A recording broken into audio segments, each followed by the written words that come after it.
My parents sided with my unfaithful ex-husband and denied me shelter after divorce. Now, 5 years later, they're desperately trying to reconnect after learning about my engagement to a wealthy restaurateur.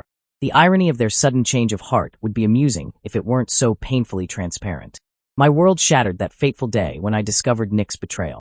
While browsing through his phone, driven by months of gnawing suspicion, I uncovered the devastating truth.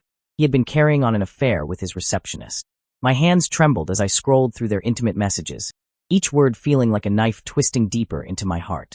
The revelation was especially bitter considering our history. Nick and I weren't just any couple. We were childhood sweethearts, our families intertwined through decades of friendship. After an on-and-off relationship through high school, punctuated by promises of eternal love and dreams of a shared future, we succumbed to familial pressure and tied the knot at 22. The marriage was tumultuous from the start, plagued by constant arguments that echoed through our once peaceful home. While infidelity never crossed my mind, I remained steadfastly loyal despite our problems. Nick had no such reservations. On the day I discovered his affair, my entire world tilted on its axis.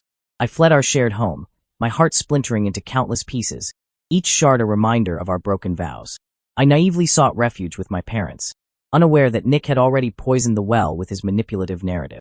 To my utter disbelief and horror, they refused to let me cross their threshold. Standing there on their doorstep, tears streaming down my face, mascara creating dark rivers of despair, I pleaded for just a few days' shelter until I could find my footing in this new, harsh reality. Their response was soul-crushing, delivered with a coldness I never expected from the people who were supposed to love me unconditionally. Nick is still your husband, and marriages can be salvaged. Even after I revealed his infidelity, my voice breaking with the weight of betrayal, they remained unmoved. It turned out they already knew. Nick had confessed during a preemptive call, masterfully spinning his tale of remorse. Their verdict was particularly bitter, delivered with the sting of judgment. One person alone cannot destroy a marriage. The implication was crystal clear. In their eyes, I was the villain of this story. In retrospect, I shouldn't have been surprised by their reaction. This had always been their stance, their unwavering belief that a woman's role was to preserve her marriage at all costs. Whenever I'd confided in them about my marital struggles before Nick's betrayal, they'd dismiss my concerns with practiced ease, claiming I was too career-focused and hadn't given the marriage enough time to flourish. That day, as they stood there in their immaculate living room, accusing me of prioritizing my career over my sacred marriage vows, something inside me snapped with an almost audible crack. Thankfully, my friends proved to be my saving grace in this storm of betrayal. One particularly dear friend, Sarah, didn't hesitate for a moment before offering me shelter in her modest apartment. For 2 weeks, her spare bedroom became my sanctuary as I consulted a lawyer and began the daunting task of apartment hunting. While my friends provided unwavering emotional support, bringing me ice cream and tissues during late-night crying sessions, my parents' only communication consisted of biting criticism for abandoning my repentant husband. Nick persisted in his attempts to reconcile, showering me with tearful apologies and suggesting marriage counseling, all while my parents championed his cause like devoted advocates. After I severed ties with them, they eventually ceased their attempts to contact me, their silence speaking volumes about their priorities. For 5 years, we maintained a frigid silence, acknowledging each other with nothing more than cold glances at unavoidable family gatherings. I had made peace with this arrangement, building a new life from the ashes of my old one, especially since they showed no remorse for their actions that had cut so deep. Then Charlie entered my life like a breath of fresh air in the stifling atmosphere of my past. We met at his restaurant where I was dining with friends, celebrating a promotion I'd earned through years of dedication to my career. His charm was immediately apparent, not the practiced smoothness I'd grown wary of, but a genuine warmth that made me feel seen. As our relationship blossomed over candlelit dinners and long walks in the city, I discovered he wasn't just any restaurateur. He was part of a prestigious culinary empire, his father owning one of the state's largest bakery chains. Yet his wealth meant nothing to me. I was, and remain, a fiercely independent career woman who had learned the hard way to stand on her own 2 feet. The moment news of our engagement spread through social media, accompanied by a photo of us beaming with genuine happiness, my parents emerged from their self-imposed exile like moths to a flame. Their timing was transparent. They had clearly researched Charlie and his family background with the thoroughness of private investigators. Their initial email arrived just 3 days after the announcement, filled with congratulations and hollow apologies for their past behavior, each word carefully crafted to bridge the chasm they had created. They carefully avoided mentioning Charlie or his family directly, but their true motives became crystal clear in their follow-up message, sent with almost indecent haste. Their second email revealed their true colors with all the subtlety of a neon sign, gushing about Charlie's family and expressing pride in my prestigious connection as if they had orchestrated it themselves. The message dripped with arrogance and calculation, making it painfully obvious that their renewed interest stemmed solely from my impending marriage into wealth. Their transparent attempt at manipulation only served to fuel my anger, reminding me of all the tears they had ignored 5 years ago. Just when I thought I'd achieved peace by blocking their digital advances, they escalated the situation by appearing at our doorstep unannounced, like unwelcome ghosts from my past. Charlie, who was well-versed in my family's history and harbored a justified dislike for their behavior, answered the door with the composure of a diplomat. He stood steadfastly by my side, his hand providing silent support as I confronted my parents, his presence giving me the strength I needed to face these people who had once abandoned me in my darkest hour. Their apologies rang hollow, as they claimed they'd wanted to reach out numerous times, but feared my anger, each word carefully chosen, yet lacking genuine remorse. I cut through their excuses with brutal honesty, my voice steady as I reminded them of their callous treatment during my divorce. My father's carefully maintained mask of contrition slipped when I turned to close the door. He erupted like a long-dormant volcano, calling me egotistical and accusing me of being corrupted by my fiancé's wealth, his words echoing the same judgment that had driven me away years ago. The situation took an even more bizarre turn when they shifted their attention to Charlie, warning him about my supposed attitude problem that had destroyed my previous marriage, as if they were doing him a favor. They even had the audacity to boast about Nick's current happiness with his former mistress and their child, wielding this information like a weapon. Charlie's response was magnificent in its controlled fury, each word precisely chosen and delivered with elegant disdain. He dismissed their concerns with the grace of someone far above their petty manipulations, pointing out that their continued support of Nick spoke volumes about their character. His parting shot about their net worth being inconsequential compared to ours left them sputtering in indignation, their faces turning an interesting shade of red. The drama didn't end there. Like a stone thrown into a pond, the ripples spread outward. My paternal grandparents, who had maintained a facade of neutrality for 5 years, suddenly became vocal critics of my behavior, emerging from their self-imposed Switzerland with guns blazing. They insisted I should apologize to my parents, especially after Charlie's inappropriate comments about wealth, their words dripping with the same condescension I'd grown up with. Their sudden abandonment of their neutral stance revealed their true allegiance, proving that blood might be thicker than water, but money speaks louder than both. After much reflection and support from Charlie, whose unwavering presence became my anchor in this emotional storm, I've realized I have nothing to feel guilty about. Charlie's protective response to my parents' toxic behavior only reinforces my love for him, showing me what true family support should look like. My grandparents' convenient neutrality, over the years, now appears as nothing more than a strategic move to maintain superficial harmony, their true colors showing when the stakes were raised. 2 months passed in relative peace, and I foolishly thought the storm had passed. Then my parents made another appearance at our home, while Charlie was away on business.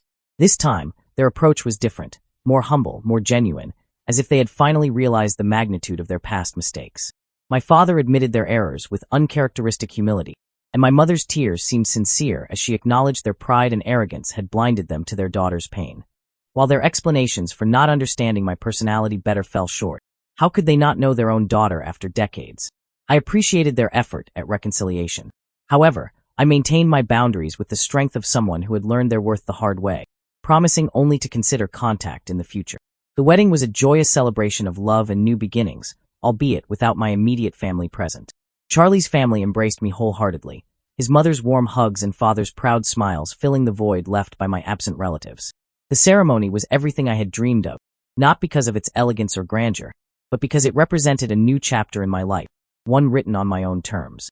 Only a handful of extended family members attended, including my maternal grandparents who lived out of state and couldn't make it due to my grandfather's illness. My parents called afterward from an unlisted number, offering congratulations which I accepted with polite detachment, maintaining the emotional distance that had become my shield. While some might criticize my handling of the situation, claiming I'm too harsh or unforgiving, I believe maintaining this careful distance is the healthiest approach for everyone involved. Complete reconciliation may never be possible. Some bridges, once burned, leave only ashes, but perhaps this neutral peace is the best outcome for all involved.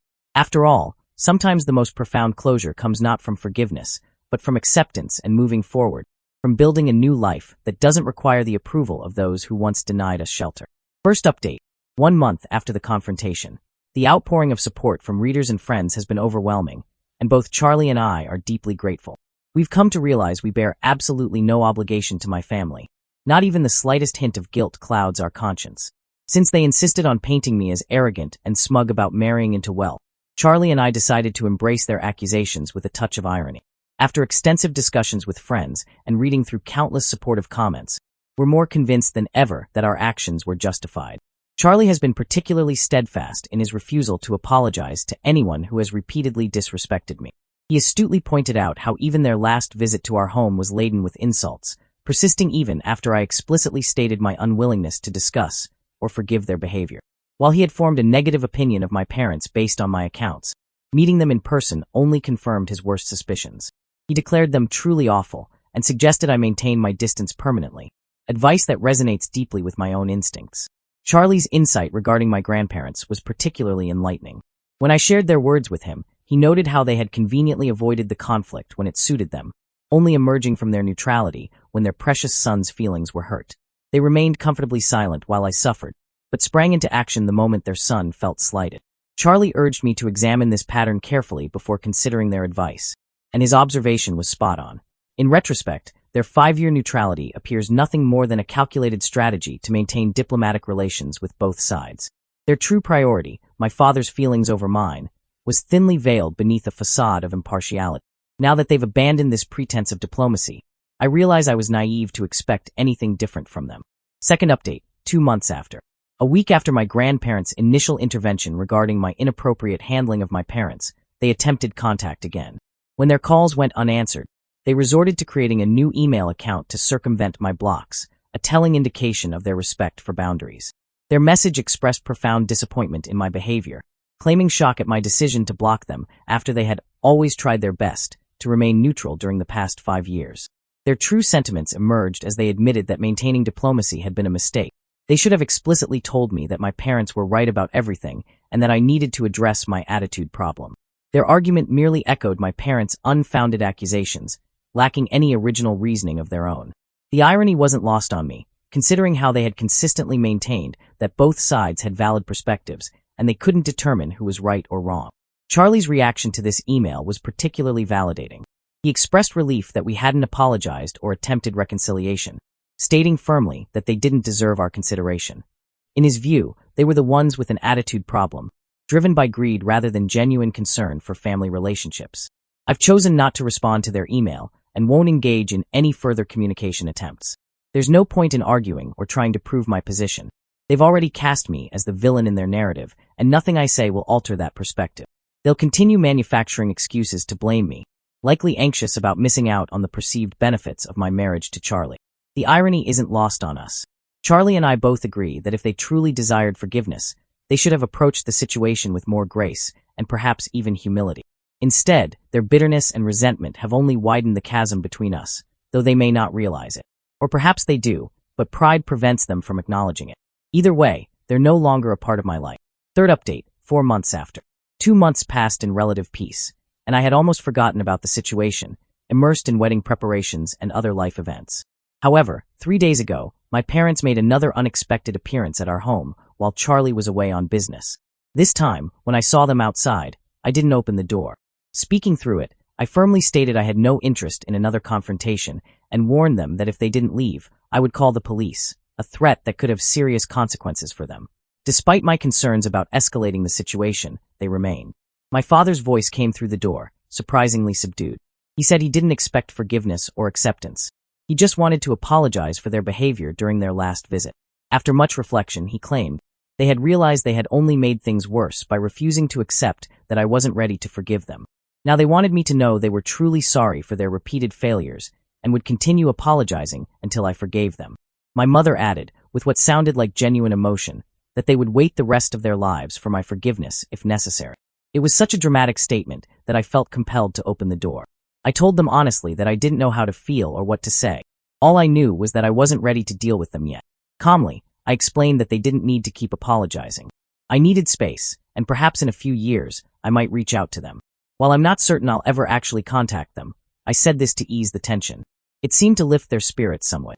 My mother said she would welcome hearing from me, even if it took 2 years, and hoped that someday I might find it in my heart to forgive them.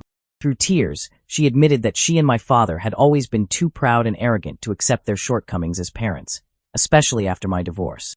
They confessed to being misled about my supposed attitude problem. explaining how they had wavered between thinking I was right and believing Nick's version of events. This, they said, explained their inconsistent and confusing attitude toward me over the years. Personally, I find this excuse hard to accept. They're my parents. Shouldn't they know their own daughter's character? Their admission of not spending enough time with me during my childhood and teenage years was unexpected, but it only highlighted their failure as parents. Still, I didn't want to create another dramatic scene, so I simply acknowledged what had happened couldn't be changed.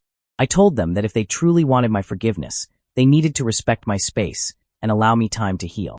They left quietly, without further argument. When Charlie returned home and I told him about the encounter and conversation with my parents, he remarked that while the situation could have been much worse, he was grateful it wasn't. I'm trying not to dwell on thoughts of my parents right now, as I'm still unsure how to process my feelings about the whole situation. My focus remains on our upcoming wedding, and I'm determined to ensure it goes perfectly. Final update, the wedding. Last week, our wedding day finally arrived, and it was absolutely magical. As expected, my immediate family wasn't present since they weren't invited. I had extended an invitation to my maternal grandparents, but they couldn't attend due to my grandfather's illness and the distance involved. While few family members were present at the ceremony, it didn't diminish the joy of the occasion. Charlie was by my side, and his family welcomed me as one of their own with such warmth and sincerity that it more than made up for any absences. 2 days after the wedding, my parents managed to reach me through a burner phone. They mentioned that my cousins had told them about the wedding, and despite not being invited, they wanted to express their happiness for me and wish me joy in my new life. I responded with a simple thank you and left it at that. Some might say I should have called the police during their last visit, or that I shouldn't have opened the door to hear them out. But I believe escalating the situation would have only created more anger and resentment, leading to unnecessary drama. This approach feels more appropriate for everyone involved. While I don't anticipate ever having a close relationship with my parents again, at least we're no longer actively fighting. This neutral state seems to be the best possible outcome for all parties concerned. Thank you for following this journey of betrayal, growth, and ultimately triumph. Don't forget to subscribe and hit the notification bell to stay updated with more compelling real-life stories that remind us that sometimes the family we choose is more precious than the one we're born into.